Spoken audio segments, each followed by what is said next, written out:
우리는 살아가면서 수많은 말을 주고받습니다. 그런데 같은 말을 해도 어떤 사람의 말은 마음에 오래 남고 어떤 말은 금세 흘러가 버립니다. 왜 그럴까요? 안녕하세요 여러분. 권숙희의 힐링숲입니다.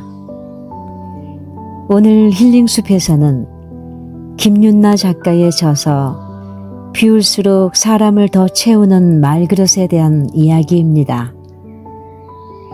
커뮤니케이션 전문가로 활동해온 저자는 말합니다. 사람들이 부러워하는 것은 말재주지만 곁에 두고 싶어하는 사람은 결국 말에서 마음이 느껴지는 사람이라고요.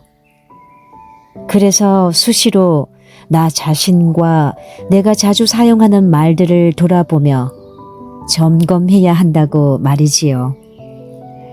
많은 말을 하지 않아도 말할 때와 침묵할 때를 아는 사람, 말 한마디에도 품격이 느껴지는 사람에게 우리는 끌리게 마련이지요. 여러분의 말그릇은 어떠한가요? 혹시 작은 흠집은 없는지, 너무 가득 차서 새로운 것을 담지 못하고 있지는 않은지 한번 살펴보시면 좋겠습니다. 자, 그럼 비울수록 사람을 더 채우는 말그릇 속으로 들어가 볼까요? 저절로 좋아지는 것은 아무것도 없다. 누구에게나 부끄러운 말의 민낯이 존재한다. 필요 이상으로 공격적인 말, 좁은 속내를 가감없이 드러내는 말, 잠깐의 감정을 못 이겨 쏟아내는 말, 과장되고 억지스러운 말 등등. 그런 말을 하고 나면 하루에도 몇 번씩 내가 이것밖에 안 됐나? 왜 나는 이렇게 말을 할까? 하며 자책하게 된다.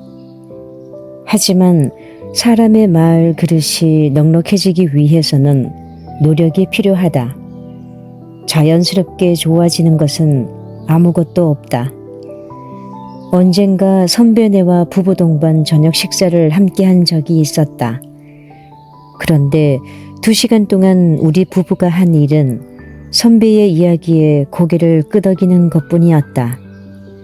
새롭게 시작한 사업이 얼마나 잘 되고 있는지, 아이들이 얼마나 공부를 잘하는지, 넓은 평수의 아파트가 얼마나 쾌적한지에 대해 듣고 또 들었다. 그리고 내 눈은 나도 모르게 자꾸만 시간을 확인하고 있었다. 나는 모임이 끝나고 돌아오는 길에 남편에게 물었다. 여보, 선배님은 우리에게 궁금한 게 하나도 없었을까? 얼마 전부터 다니기 시작한 도자기 공방에서 나는 어떤 마음으로 말 그릇을 다듬어 나가야 할지 깨달았다. 취미로 시작한 일이라 만만하게 여겼는데 웬걸 흙을 빚어 그릇을 만들어내는 일은 결코 쉽지 않았다. 눈대중으로 두들기다 보면 어느새 바닥은 울퉁불퉁, 모양은 들쑥날쑥 균형을 잃기 일쑤였다. 게다가 그렇게 어물대다 보면 급기야 반죽에 쩍쩍 금이 가곤 했다. 진땀을 흘리고 있는 내게 선생님이 이런 말을 건넸다. 그릇을 빚다 보면 자꾸 틈이 생기고 구멍이 보이고 결이 갈라지기 시작해요. 흙의 특성 때문이지요. 그럴 때 번거롭다고 그냥 두면 모양이 흐트러지고 나중에 구울 때 꼭 깨져버려요. 아무것도 담을 수 없는 쓸모없는 그릇이 되지요. 가장 중요한 것은 기초 작업이에요.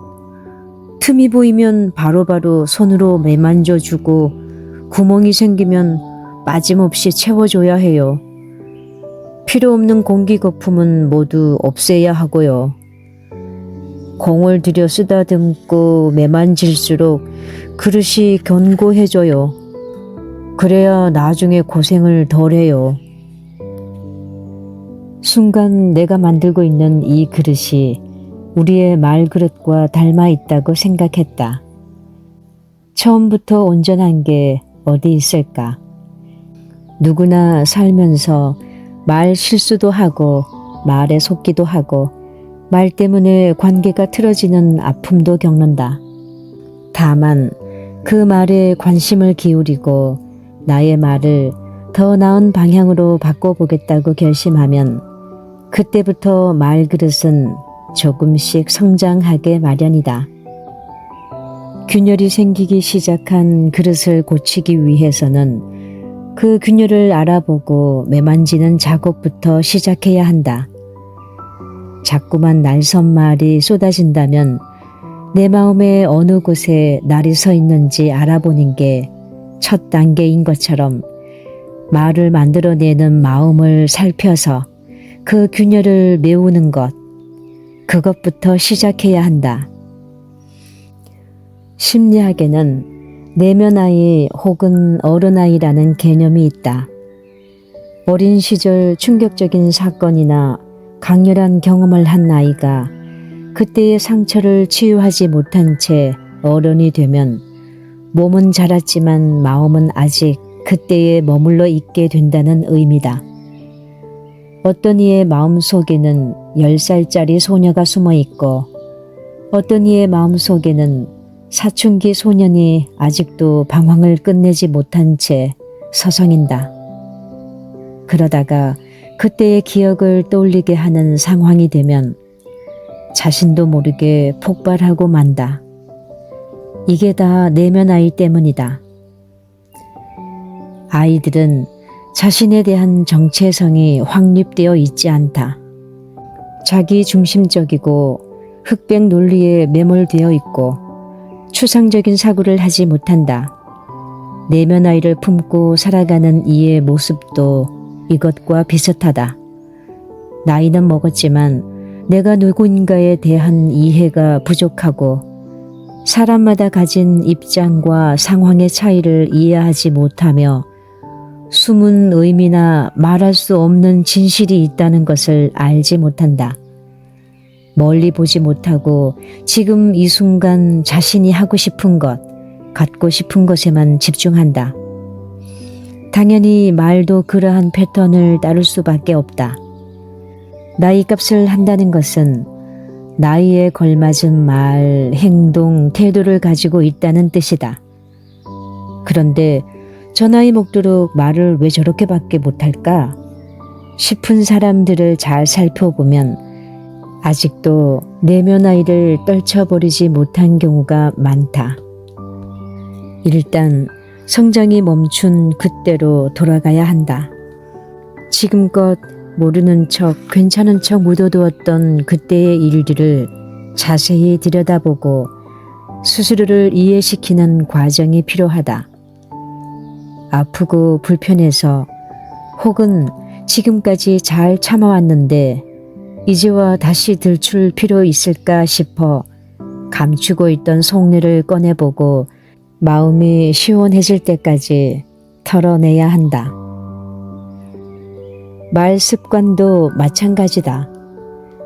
내가 무의식적으로 사용하고 있는 잘못된 표현이 있다면 그것을 사용할 때 내 말투는 어떠한지, 내 표정은 어떠한지, 내 마음은 어떠한지 찬찬히 다시금 살펴보는 시간을 가져야 한다. 그리고 결정적으로 누구의 영향으로 혹은 어떤 사건의 영향으로 그러한 습관을 지니게 됐는지 돌아봐야 한다.